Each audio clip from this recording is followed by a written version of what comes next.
Janaki versus state of Janaki V versus state of Kerala. ആദ്യമേ പറയാനുള്ളത് sensor ബോർഡിന് വയ്യ. എന്തിനാണ് ഈ സിനിമയിൽ ഈ സീനുകൾ മ്യൂട്ട് ചെയ്തതെന്ന് എനിക്ക് മനസ്സിലാവുന്നില്ല. അവരുടെ പോയിൻ്റ് ഓഫ് വ്യൂ വെച്ച് നോക്കുകയാണെങ്കിൽ അതിനേക്കാളും മ്യൂട്ട് ചെയ്യാനുള്ള സാധനങ്ങൾ ഈ സിനിമയിൽ ധാരാളം തന്നെയുണ്ട്. ഇങ്ങനെയൊക്കെ നോക്കിക്കഴിഞ്ഞാൽ ഈ സിനിമ എവിടെ പോയി നിൽക്കും? ഈ നാടിന് ഇതെന്ത് പറ്റി? ചിലയിടത്ത് ചാരം, ചിലയിടത്ത് പുക. സോറി, ക്യാരക്ടർ മാറിപ്പോയി. Janaki V versus state of Kerala. ഈ പടം throughout Suresh Gopi show ഒന്നുമല്ല. ഇടയ്ക്കിടയ്ക്ക് സുരേഷ് ഗോപി വന്ന് നിന്നിട്ട് വാദിക്കുന്നു, കുറച്ച് ഇതൊക്കെ ഉള്ളൂ. പിന്നെ പുള്ളിക്ക് ഫൈറ്റ് ചെയ്യാൻ വേണ്ടിയിട്ട് കുറച്ച് സീനുകൾ ഫോഴ്സ്ഡായിട്ട് കയറ്റി വെച്ചിട്ടുണ്ട്. അതിൽ അവസാനമൊക്കെ ഉള്ളതൊക്കെ മാസമാണ് ഉദ്ദേശിച്ചെങ്കിൽ കോമഡി ആയി പോയിട്ടുണ്ട്.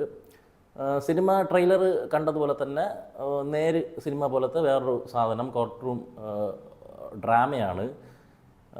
പ്രവീൺ നാരായണനാണ് സംവിധാനം ചെയ്തിരിക്കുന്നത്. പുള്ളിക്ക് പണിയൊക്കെ അറിയാം, സംവിധാനമൊക്കെ പറ്റും. പക്ഷേ ഒരു എൻഗേജിങ് ആയിട്ട് പ്രേക്ഷകരെ പിടിച്ചിരുത്തുന്ന, ഇമോഷണൽ കണക്ഷൻ കൊടുക്കുന്ന ഒരു സംഭവം പടത്തിൽ വന്നിട്ടില്ല. അതുമാത്രമല്ല, സെക്കൻഡ് ഹാഫ് പടം തീരെ താഴോട്ട് പോയതുപോലെയാണ് എനിക്ക് തോന്നിയത്. ഒന്നാമത്തെ കേസ് എന്ന് പറഞ്ഞാൽ, ഇതിൽ ജാനകിയുടെ അടുത്ത് നമുക്കൊരു ഇമോഷണൽ കണക്ഷൻ തോന്നേണ്ടതാണ്. അതവിടെ ഉണ്ടായിരുന്നില്ല. അത് വന്നതുകൊണ്ട് പടം ഇത്തിരി സ്ലോയിൽ പോയിരുന്നാലും നേരെ എന്നുള്ള സിനിമയിൽ നമുക്കത് ഫീൽ ചെയ്തു. ഇവിടെ അത് കിട്ടില്ല. കാരണം പല വഴികളിലൂടെയാണ് സിനിമ പോകുന്നത്. അപ്പോൾ ഈ ആരെ ഫോളോ ചെയ്യണം, എന്താണെന്നുള്ളത് നമുക്ക് തന്നെ കൺഫ്യൂസ്ഡ് ആയി പോകുന്നു. അതുകൊണ്ട് ഇമോഷണൽ കണക്ഷൻ പോയി കഴിഞ്ഞാൽ പിന്നെ കാണിക്കുന്ന സീനുകൾക്കൊക്കെ ആ ഒരു എൻഗേജിങ് ഫാക്ടർ നഷ്ടപ്പെടും.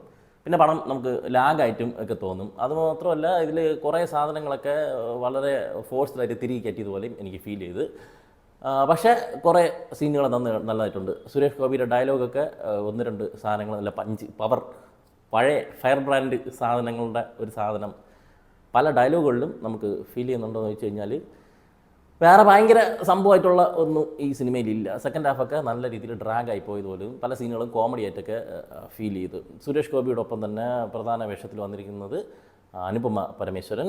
നല്ലൊരു റോളായിരുന്നു, നന്നായിട്ട് തന്നെ പെർഫോമൻസ് ചെയ്തിട്ടുണ്ട്. ഇടയ്ക്ക് വെച്ച് ഒരു ജെംസ് കെയർ സാധനമുണ്ട്, അത് ഒന്നൊന്നര സാധനമാണ്. അത് ഈ സിനിമ കാണുന്നവരെല്ലാവരും ആ സീനെത്തുമ്പോഴേക്കും ഒന്ന് കിളി പോവും.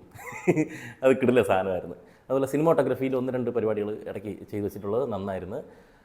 പിന്നെ ഈ പടത്തിൽ പറയാൻ എന്താടേ, ഈ പടത്തിൽ ദിവ്യ പിള്ളൈ ഒരു റോൾ ചെയ്തിട്ടുണ്ട്, ശ്രുതി രാമേന്ദ്രൻ ഒരു റോൾ ചെയ്തിട്ടുണ്ട്, അസ്കർ അലി, ആസിഫ് അലിയുടെ അനിയൻ ഒരു മെയിൻ റോളിൽ തന്നെ വന്നിട്ടുണ്ട്. പുള്ളിയുടെ അഭിനയവും അത്രയും കൊണ്ട് പോരാ, കുറച്ചുകൂടിയൊക്കെ ഇമ്പ്രൂവ് ആവേണ്ടതായിട്ട് എനിക്ക് തോന്നി. പിന്നെ ശോഭി തിലകൻ, കോട്ടയം രമേശ്, ജോയ് മാത്യു. പിന്നെ എന്തിനാടാ കൊല്ലുന്നേ, ഞങ്ങൾ അനാഥരാണ്, അല്ലാതെ ഗുണ്ടകളല്ല. ഈ മാധവ് സുരേഷ് വരുമ്പം ഈ ഒരു സാധനം മനസ്സിൽ കിടക്കുന്നുണ്ട്. പുള്ളി ആ ക്യാരക്ടറായിട്ട് നമുക്ക് കാണാൻ പറ്റുന്നുള്ളൂ. അഭിനയവും അത്ര ഭയങ്കര സംഭവമൊന്നുമില്ല, എന്നാലും കുഴപ്പമില്ല ചെയ്തു പോയിട്ടൊക്കെ എനിക്ക് തോന്നി. പക്ഷേ ഈ സാധനം കിടക്കുന്നുണ്ട് പല സീനുകളും നമുക്ക് ചിരി വരുന്നുണ്ട്. അത് ആ രീതിയിൽ ചെറുക്കനെ ലേബൽ ചെയ്ത് പോയി, ഞങ്ങൾ ഗുണ്ടകളല്ല. നീ ഈ കണ്ണ് വിടർത്തി വെച്ച് അഭിനയിക്കുന്ന പ്രശ്നമൊന്നും എനിക്ക് തോന്നുന്നത് ഒരു നിഷ്കു ഫീൽ നമുക്ക് തോന്നുന്നുണ്ട്. ഞാൻ ഒരു അഡ്വൈസ് ആയിട്ട് പറഞ്ഞതാണ്, എപ്പോഴും കണ്ണിങ്ങനെ വിടർത്തി വെച്ചുകൊണ്ടിരിക്കുന്നത് മാറ്റി പിടിക്കായിരുന്നു. യദുകൃഷ്ണൻ്റെ പോലീസ് ക്യാരക്ടർ നന്നായിട്ടുണ്ടായിരുന്നു. പക്ഷേ ഞാൻ എന്തൊക്കെ ചെയ്താലും ഞാൻ തോക്കും എന്ന് ഉറപ്പിച്ചുള്ള രീതിയിലുള്ള ഒരു ഇൻവെസ്റ്റിഗേഷനാണ്.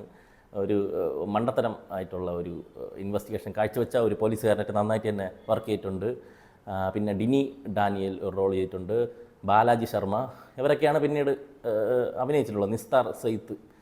അത് തന്നെ ഈ പടം മൊത്തത്തിൽ നോക്കുമ്പോഴേക്കും ഒരു ശരാശരി എന്ന് പറയാം. സെക്കൻഡ് ഹാഫ് കുറച്ചുകൂടി നല്ല രീതിയിൽ ഒരു ഇമോഷണലി ബിൽഡായിട്ട് നല്ല രീതിയിലുള്ള ഹൈ ഉള്ള സീനുകൾ ഉണ്ടാവുകയും കുറച്ചുകൂടി ലെങ്ത് കുറച്ച് വേറെ രീതിയിലൊക്കെ കൊണ്ടുപോയിരുന്നെങ്കിൽ ഇത് പലതും ലാസ്റ്റ് നടക്കുന്ന സംസാരങ്ങളൊക്കെ വെറുതെ ഒരു കവലപ്രസംഗം പോലെ ആയിപ്പോയി.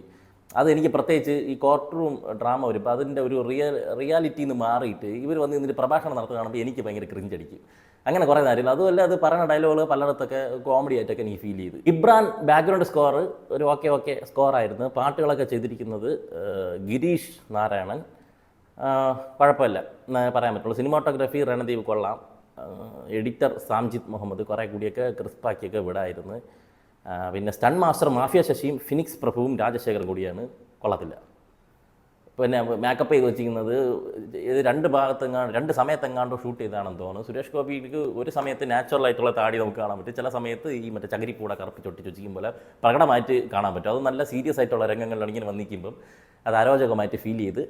ഇതൊക്കെ തന്നെയാണ് എനിക്ക് Janaki V versus state of Kerala എന്ന സിനിമയെക്കുറിച്ച് പറയാൻ തോന്നിയത്. ആമസോൺ, ഫ്ലിപ്കാർട്ട്, അജിയോ, മിന്ത്ര മുതലായ ഓൺലൈൻ ഷോപ്പിംഗ് സൈറ്റുകളിലൊക്കെ കുറേ ഓഫർ ഡെയിലി വരുന്നുണ്ട്. അപ്പോൾ നിങ്ങൾ അറിയാതെ പോകുന്ന അത്തരം ഓഫറുകളൊക്കെ നമ്മുടെ വാട്സാപ്പ് ചാനലിൽ റെഗുലർലി അപ്ഡേറ്റ് ചെയ്യാറുണ്ട്. അപ്പോൾ താല്പര്യമുള്ളവർ നമ്മളെ വാട്സാപ്പ് ചാനൽ ഒന്ന് ഫോളോ ചെയ്തോളൂ. ലിങ്ക് ഫസ്റ്റ് കമൻറ്റിൽ പിൻ ചെയ്ത് വെച്ചിട്ടുണ്ട്. എന്തരാ വരട്ടെ.